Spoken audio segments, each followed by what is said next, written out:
Flyover state of film was shot in front of a live studio audience.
Welcome to a Flyby conversation. This is a new series that we're going to start over here at the Flyover state of film. We thought we should get together on a one-on-one basis and just talk about movies without Brian interrupting me. Well, he's always going to interrupt you. Yeah, no, for sure.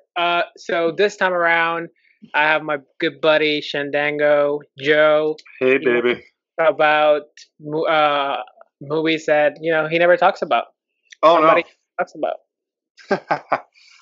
Yeah. So, as we know, I have a Nic Cage love, and I was talking to Jusef, and I was thinking we highlight his more obscure, his two more obscure, good but out there films from the past couple of years. They're a bit intertwined. That's Color Out of Space and Mandy. I wouldn't call Mandy obscure. It got good following, but yeah, they're not the go-to when people say Nicolas Cage movie. Yeah, but even Mandy, even though it got acclaim and a following, it's still an obscure movie. Like, I'm not gonna, I gave it the high rating, and if a certain person, and most people are like, "Oh, should I watch that?" I'd be like, "No." You are not going to get it. So that's when I guess my definition of obscure and out there.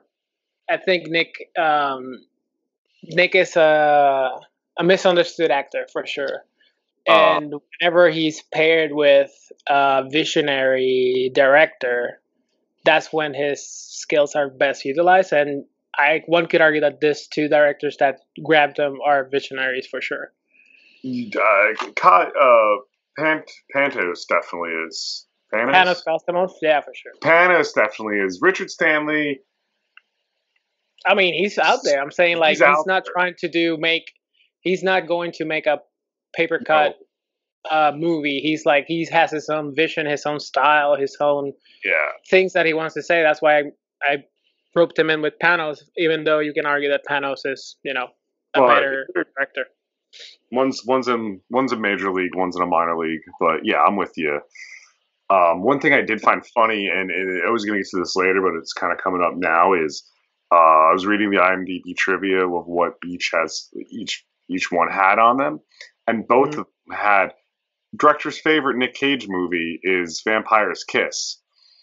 Oh. So it's funny for Panos, and we'll talk about the specific movies. I can't really see the Vampire's Kiss Cage in it, but literally, Richard Stanley asked him to act like he did in Vampire's Kiss, and it comes out full force in that movie. And we'll get to that part. I just thought that was like the most intertwining connection they had, let alone their source material. Oh, and the source material and that sci-fi neon flushed look to them. But so how about we start with Mandy? And then we work our way to color, kind of do it in release, order of release. And also, I feel like Mandy gave Nick like a maybe 6 or 7 fresh of breath air into his career. Well, it's funny. I thought years ago his big, like, acclaim break was going to be the movie Joe. Joe, yeah. No one saw it. Still, like, Super good. obviously most people think it's just like a bad, like, straight to DVD movie until they actually watch it. But no, Mandy was definitely, you said, on that upswing. And please tell the synopsis and we can get on with Mandy. And so like Joe said, this is a Panos Cosmos written and directed movie starring Nicolas Cage, and maybe you're not gonna recognize any of the other ones. Maybe Richard Brake at most. Bruce Wayne's dad, Thomas Wayne from Batman Begins, and his wiener. Yeah. The story, even though on the surface looks complicated when you watch the movie, it's pretty straightforward. It's a revenge thriller. It's a couple that's lives out in the woods. They're building a life together. You can clearly tell they've gone through a lot of shit prior to meeting one another, and they're just enjoying their love in the woods. One day, his wife, who's named Mandy after the movie, is walking down the road, and a cult just happens to be rolling by, and the leader just fixates on her and just becomes obsessed with her to the point that he kidnaps her, kills her, and then Nic Cage has to avenge her. That's kind of like the basis synopsis of it.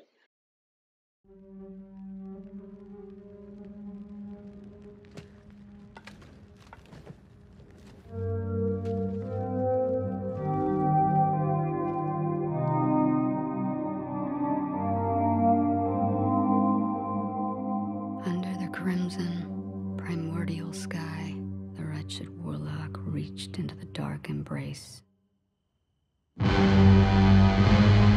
His fist closed around the serpent's eye. Strange and eternal. I need you to get me that girl I saw. You know what to do.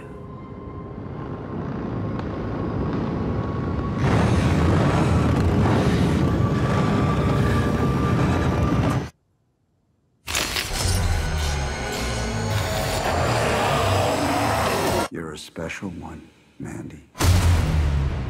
I, too, am a special one. Let us be so very special together.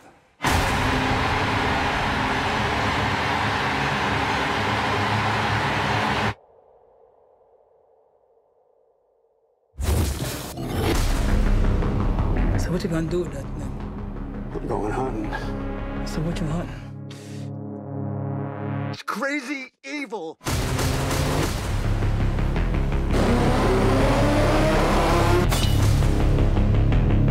You think you're so in love? I'll show you love.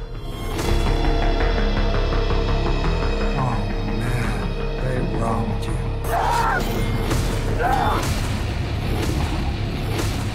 You exude the cosmic darkness. It glowed from within, strange and eternal.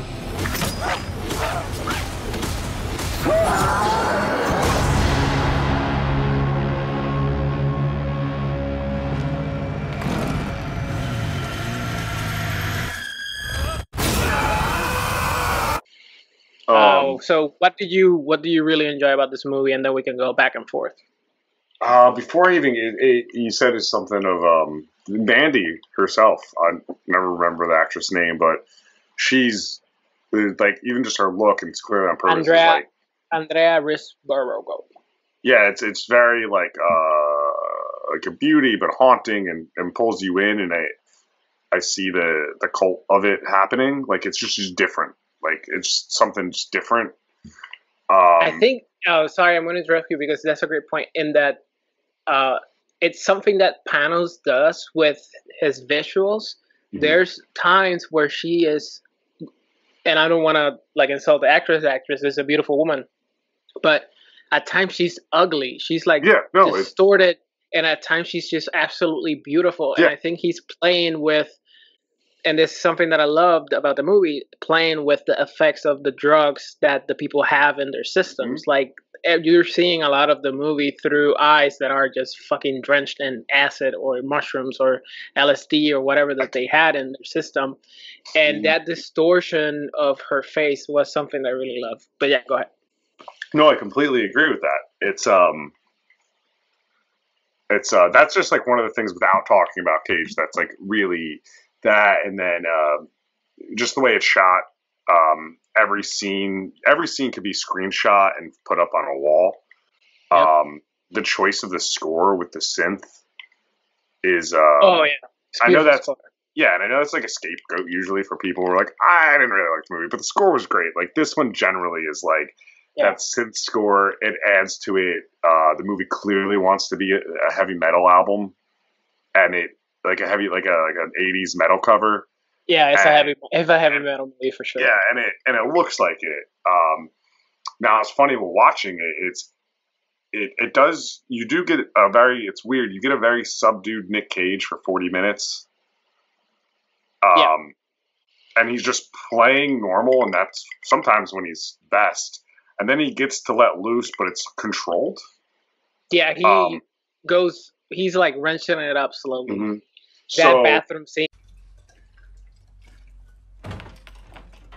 I mean, I thought it was so funny. Good. Sorry. So I'm watching it. I've seen it a couple times, but I was watching it this afternoon, and Laura had walked in, and she's like, "Why is he doing that?" I'm like, "Well, he's lost everything." Like I was like, "He just lost everything with the screaming and the drinking." And she even went. She goes, "Oh, she hated the visuals of it, like meaning like it's not her flavor of movie." But she was like, him in underwear and a tight t-shirt. But she was like, she's like, "Oh, that's sad," and I'm like, "It is a sad scene if you're watching the movie." Yeah. If you understand the love, and if you read in between the lines of probably what it took for him to get to that level of trust and love, you can see why he would like just go balls deep into depression and anger and rage like he does in that scene. And obviously you have to pair it with one of the most gut-wrenching moments and visually beautiful also is when they burn her in front of him. Like him screaming at the body of his wife burning in front of him, and then they show the ashes, and it has, obviously it wouldn't happen in real life, but it has her face still, the form of the ashes, and it just literally goes into the wind, like dust into the wind. It's beautiful. There's layers to this movie, and if you even don't want to see the layers, it's just so fucking heavy metal and cool at the same time that you can ignore layers. It's a rock star movie that's super fucking sad. And what made me was more on this rewatch. I think this is my third time watching it. Something we did on Flyover once, completely opposite. It has the same. It's if they made the movie Drive Angry, but with but really artistic and like had a point to it. It's like there's those same elements of like thing gets kidnapped by a religious cult. Nic Cage has to save him. I mean, completely splitting hairs that grasping at straws on that one. But there were just some parts of it I'm like, oh, you have a thing. You like at Cage, I was like, oh, you have a thing for this type of story, because those are the movies you have the most fun in. And yeah, it's a wild ride. I love it. It actually does like a John Wick type thing too, where like they give you this backstory of who this guy is with no backstory, like where he goes to the guys. Was that the actor from one of the Deads, Dawn of Deads? I wouldn't recall. The dude he forges steel with. No, I don't remember that. But yeah, so. he kind of it's kind of like a sequence where, like when John Wick broke his basement and got all his weapons. That's like that sequence when him forging the axe. And I also love that. Not only did he forge his axe, because who the fuck takes time to forge an axe? He forged it into like this weird fucking shape of an axe. shape, Like, it's and not there's even. little grooves and like blades in it. And what's cool, I'm just jumping around here, is this also is this is a Hellraiser movie at the same fucking time. Oh yeah, so Those are let's. Centibites. Or I couldn't. Yeah, That's where I've always been lost. Is this? Are they real? Is this part of the drug trip? so they're real. They are bikers that have done such a pure amount of LSD. That's what they give them. It's kind of that gray stuff that Nic Cage actually tastes, and he also becomes like unhinged. They've used so much that they've completely departed from reality. Mm-hmm. So they're like psychopaths that like to torture and kill people, and the cult uses them by providing the LSD. Okay, it's one thing I've always missed while watching. I've just been like, this is sweet. And that scene is so fucked up though, with the dildo. So yeah, that the dildo spike. Yeah, the dildo spike. That sequence is awesome too because. So I wanted to backtrack before we like close out on this movie. What stands out for you of this? I don't want to just. No. I mean, I've been interrupting, so that's what I wanted. Like, I wanted to jump in on whatever you were saying. But to go back to the color saturation, I love how Panos use color to tell the story, and the use of Red's actual, like Nic Cage's name is Red, and you can see how his color changes when he meets Mandy to a more pinkish, bluish color. Like every time they're together, there's like this pink blue hue between them because her glow is mellowing him out. And throughout the movie, you can see him becoming redder and redder to the point that he's actually covered in bright red blood. Panos' purpose of this movie was to be young versus old. Like the youth keeps the old young, I believe, is the point or his purpose of the relationship. Yeah, he wanted he didn't want Nic Cage because he was too old. Yeah, but yeah, it's one other thing is, especially as a graphic designer, I love this movie is the use of typography in the chapter breaks. Yeah, it's all different. It's beautiful. Like I repeat, like. You could print any frame of this movie and put it on your wall, and someone would go, "That's a really nice piece of art." Yeah, and I also love the evolution of Cage's performance. Like you said, he starts off subtle, contained, and that's what people don't understand about his performances. Unless he's in a bad movie, his outbreaks or his explosions are warranted. Yeah, they're not warranted. He just loves. Crazy.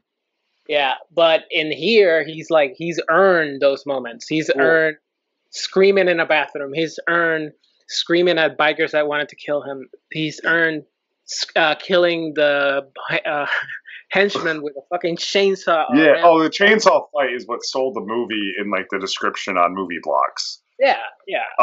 And the ending when he kills. So one thing that we haven't talked about is the cult leader, and I don't want to avoid not talking about him because he gives one of the best monologues in the entire movie, and then Mandy just laughs at him and his insecurity of losing his power in front of his of followers. That's what led him to kill her. And then when he's alone with Red, he tries to pull the same monologue of power and ego, and then he notices that he's fucked. Like Red is not listening like Mandy did, and then he literally offers to like suck his cock. If I remember, I'll blow you.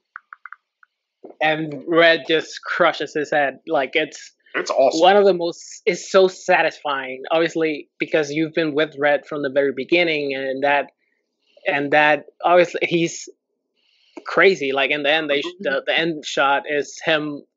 He's lost all meaning of life. Like the revenge didn't solve anything, but still, you're like, fuck yeah, this is awesome. Sound so heady. The movie very much feels like a birth. The whole time, in the best way possible.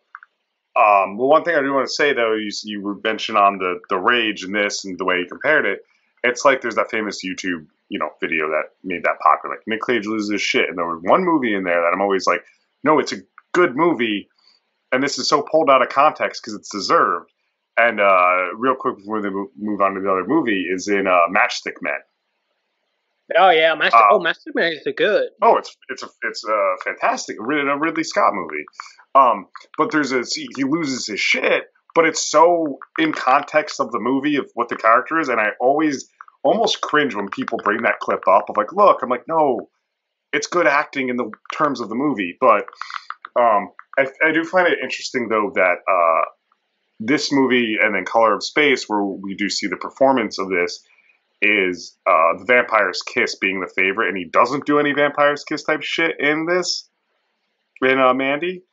Yeah. But that one is like, they were young and they were like, it was like some weird art house film, so it makes sense that it just makes sense that these are these guys' favorite movies. It's their favorite movie of his. But anyway, so Mandy, I couldn't recommend Mandy enough, especially if you are into the artistic cinema.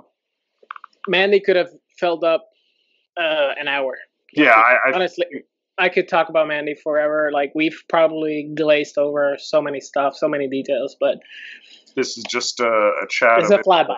It's a flyby, baby. It's a flyby, baby. So the second movie that we picked is the Color movie that came out this year. I was trying to remember the year. It came out this year. It had 2020. It had a small showing in a few select theaters. I was lucky enough to have a Alamo near me that was playing it. I got to see it in the theater.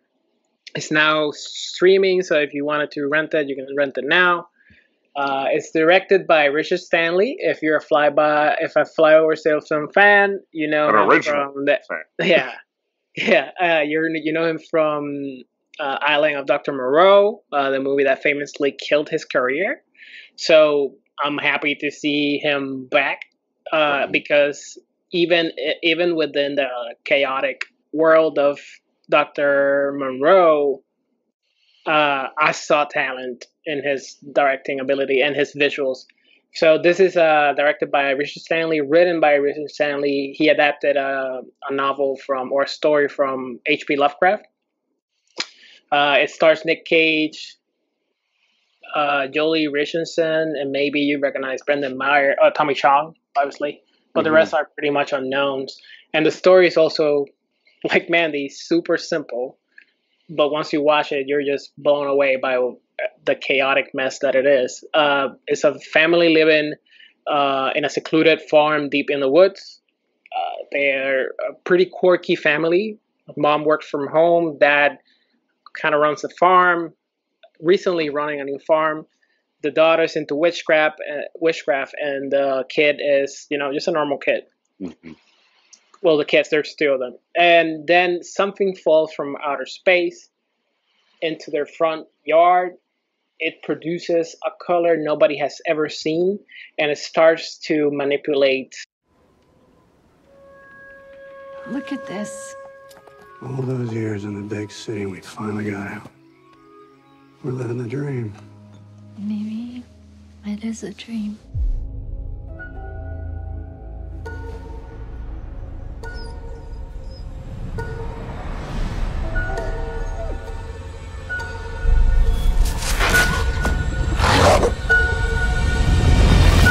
Then everything just blew up. Big flash, like a pink light. Or actually, I don't even know what color it was. It wasn't like any color I'd ever seen before. Looks like a meteorite. You think it's radioactive? I mean, it's from space, right? Meteorites are generally no more dangerous than ordinary rocks. How can something that big just disappear? Did you plant those? No. Ward, you come here for a sec. Oh, God. What are you doing? Shh. It's talking to me. Who's talking to you? A man in the well.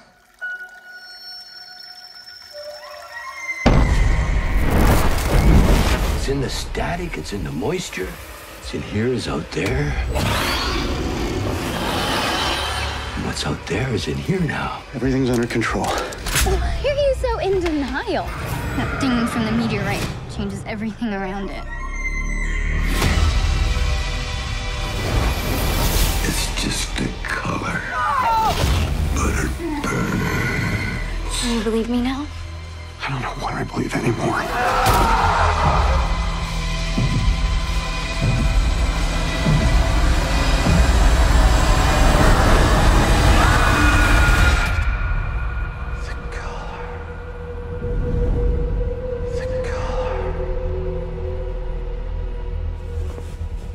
Everything's gonna be A-okay.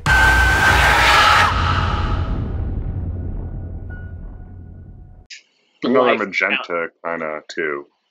Yeah, obviously they put a color for us because they can't invent a color, but it's supposed to be a color nobody has ever seen. Like it's a color that cannot be described according to the story at least. So one thing I want to even just get right into, the big difference between this. Oh, were you done? I'm sorry if you weren't. No, I'm not. All right.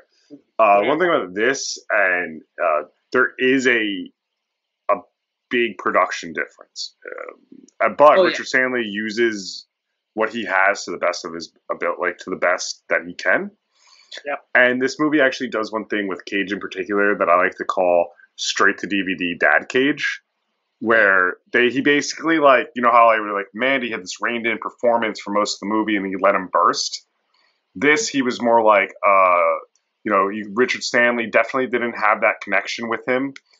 I don't think at first for his normal scenes, because he was just kind of like, be the goofy dad. You've been in Trespass and he was like sprinkling in, like he was sprinkling a moment. Like he would be like super, oh, how are you doing, kids? And then he would be like, ha ha, and then and you're like, oh, there he is. And that's not even him turning some of the times. Yeah, and like it's kind of funny to see. Like, but he's really good. The mom's really good. The daughter actually recognized. She's been in a few things. The Witchcraft daughter. Yeah. I looked it up and I blanked on. But Color of Space and Color Out of Space. I keep calling Color of Space. Yeah. It takes, for me, it didn't rip me in as soon. Nope. I'm trying not to give a review on it. It's a slow burn. It's a slow burn for sure. It takes time for you to get to know the family. I felt like I appreciated the slow burn in a sense that you get to know their quirks, you get to know their dynamics, and once the rock or the color is fucking up their dynamic, you can understand the shift. You can understand what it's using in their heads against them. I like that aspect, especially like the contagious dynamic between Cage and his daughter and his actually his whole sons. Like he's always screaming at his eldest son to take care of the llamas. Yeah, and then the llamas get you're the man of the house. Yeah, so there's you understand the dynamic, and then once everything shifts for the worst and everything just goes to hell, like you appreciate the change, because if it would have gone from 0 to 60 in an instant, then you would have been like, okay, this is their reality. Obviously, it's pretty. You're right. It's pretty fucked up, but it's their reality. But yeah, it did take its sweet time to get to it. It more becomes a fever dream. Yeah. And I do like the slow burn of it. I do. I mean, it's like try never to fault it. I think the movies with the lesser production and some weaker actors always have a harder time with a slower burn for some reason. Yeah. But I don't want to fault this because there's so much good in this movie to start with. Another one that has an impeccable score. Yeah. And also very similar too. Yeah. Oh, they're sister pieces for sure. But this one, by above all else, it's body horror. Yeah. Its body horror is there's the mom with the finger. I mean, anything with fingers and teeth in a movie, fuck me up. I always go.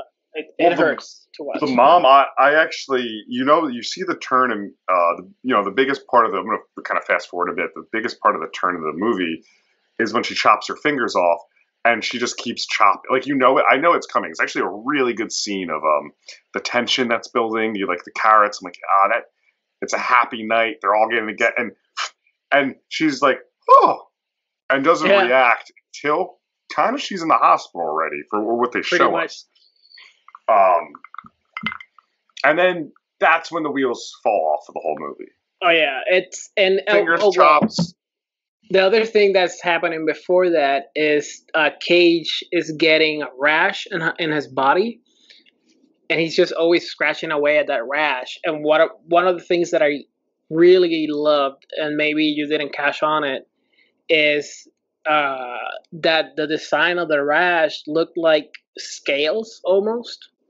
It looked like it was almost like what you would do for the creature from the Black Lagoon type skin. And the thing is that H.P. Lovecraft was famous for his monsters coming from the deep in the ocean. So they're like Cthulhu was the big bad of H.P. Lovecraft. So maybe I'm reading a lot into it, but I feel like Stanley designed it that way, so it's kind of like a tribute to HP. With Richard Stanley, that was on purpose. He picked that up. I do wish I saw it in theaters like you did. It would have benefited a lot especially with the color saturation, and when the boom of the light hit for the first time, it was pretty gnarly in theaters. But like you said, the low budget really shows, and especially in the CGI scenes. I mean, I'm used to it.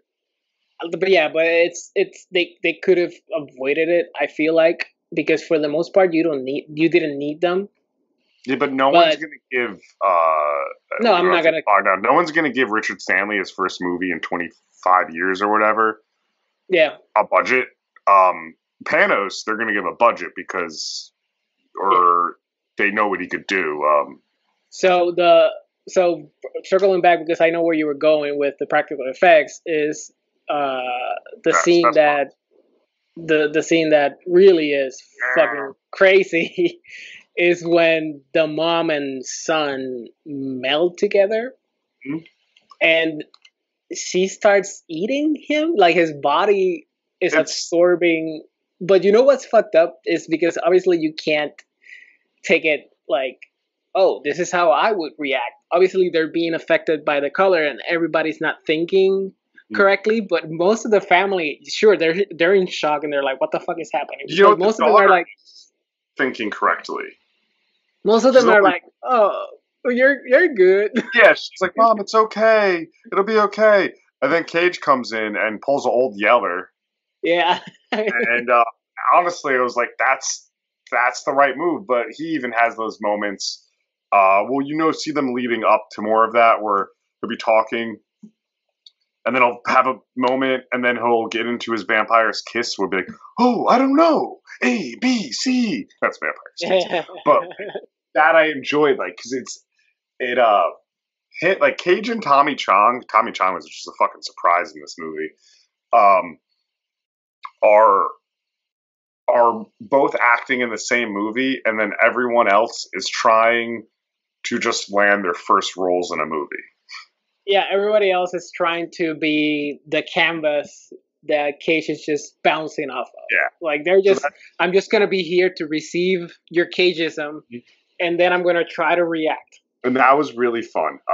No, this is, I've recently, someone was like, did a thing on Reddit where I watched all the straight to DVD Nic Cage movies since 2012. I think there's 25. I checked off 20 of them. Damn. I mean, I've watched a lot of Cage movies. I'm low key a big fan of them. Yeah, and I watched. But yeah, I haven't. How bad they are. Just because, like, every once in a while you'll get this, but the color of space is different.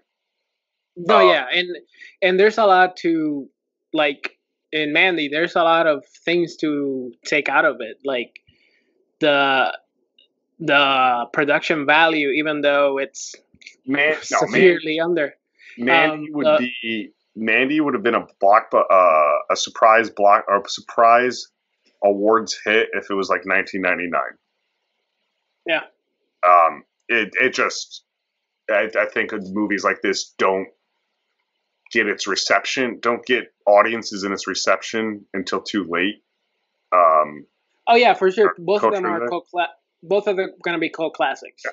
Like, no doubt they're going to be cult. Anything Cage touches becomes kind of a cult because of his cult following.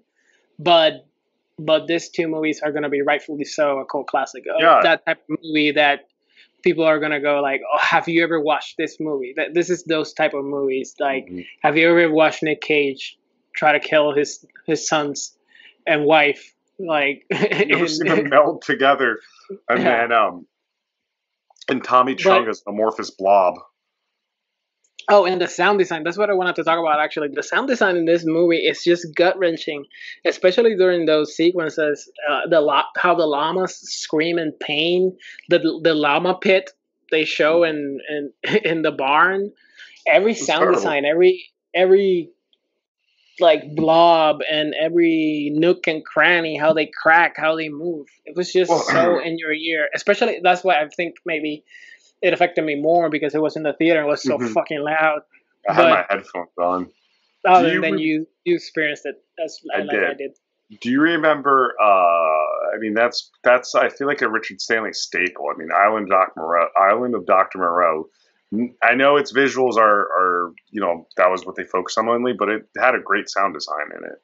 Yeah, no, for sure. And the ending kind of reminded me. That's what I was going to ask you. What do you think of the ending? It was wonderful. So I think it was a great ending as it leaves everything open, but it reminded me a lot of